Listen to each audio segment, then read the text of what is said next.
Guys, welcome you all. तो आज हम बात करेंगे सेंसेक्स कैलकुलेशन के बारे में।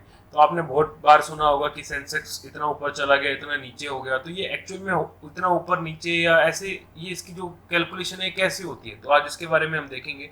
तो सबसे पहले क्या होता है कि इसमें कोई कंपनी ए है, तो हमें बेस ईयर लेना है। बेस ईयर हम लेते हैं 1979। मतलब कि मान लीजिए कि उस टाइम पे सिर्फ एक ही कंपनी थी 1979 में। सिर्फ एक ही कंपनी थी जो कि अपना आईपीओ लेके आई, जिसमें 1 लाख शेयर थे। इसका मतलब है कि कंपनी ए 1979 में 1 लाख शेयर मार्केट के अंदर ले गई आईपीओ के थ्रू। अब मार्केट में सिर्फ 1 लाख शेयर है, जिसके अंदर से 30,000 तो सिर्फ प्रमोटर ने अपने पास रख लिए कि कंपनी पे उसका दबदबा रहे, और 70,000 उसने मार्केट के अंदर पब्लिक को दे दिए कि हाँ आप अब ट्रेड करते रहो, खरीद लो बेच लो। 70,000 रुपये मतलब कि मार्केट में ट्रेड हो रहे हैं। तो अब क्या होता है, सेंसेक्स का फॉर्मूला होता है एफएमसी एट प्रेजेंट में क्या है और बेस ईयर 1979 में क्या थी इनटू 100। तो अब एफएमसी होता है कि एफएमसी का मतलब होता है फ्री फ्लोट मार्केट कैपिटलाइजेशन। अब एक्चुअल में क्या था कि जो 30,000 शेयर प्रमोटर के पास थे वो तो प्रमोटर ने अपने पास रख लिए, वो तो मार्केट में ट्रेड हो नहीं रही, इसलिए हम उसे काउंट नहीं करेंगे।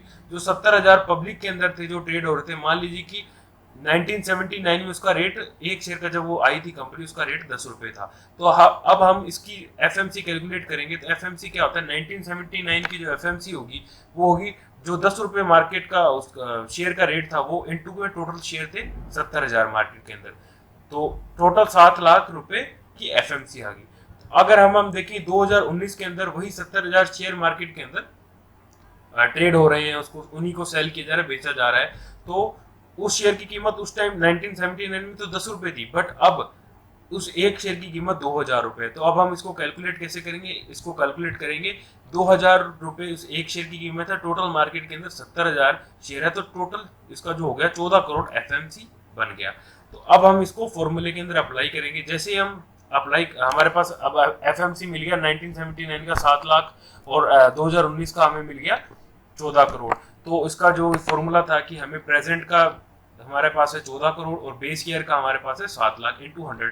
जैसे हम करेंगे यहाँ कैलकुलेशन तो हमारे पास 20,000 रुपये का सेंसेक्स आ जाएगा। ये तो एक एग्जांपल के थ्रू मैंने आपको समझाया कि अगर मान लीजिए कि एक ही कंपनी मार्केट के अंदर चल रही है, तो इस तरह से सेंसेक्स को कैलकुलेट किया जाता है। आपको अब इजी लैंग्वेज में समझ आ गया होगा कि सेंसेक्स की कैलकुलेशन कैसे होती है। या आप रोज देखते हो टीवी में, या लोग बोलते रहते हैं कि यार सेंसेक्स इतना ऊपर चला गया, आज इतना कम हो गया, इसी वजह से जाता है। ये इनकी प्रोसीजर, कैलकुलेशन का प्रोसीजर है।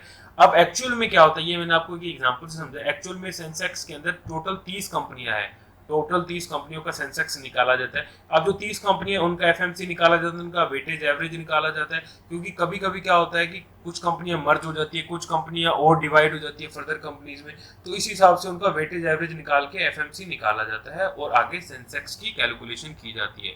तो and thank you for watching this video.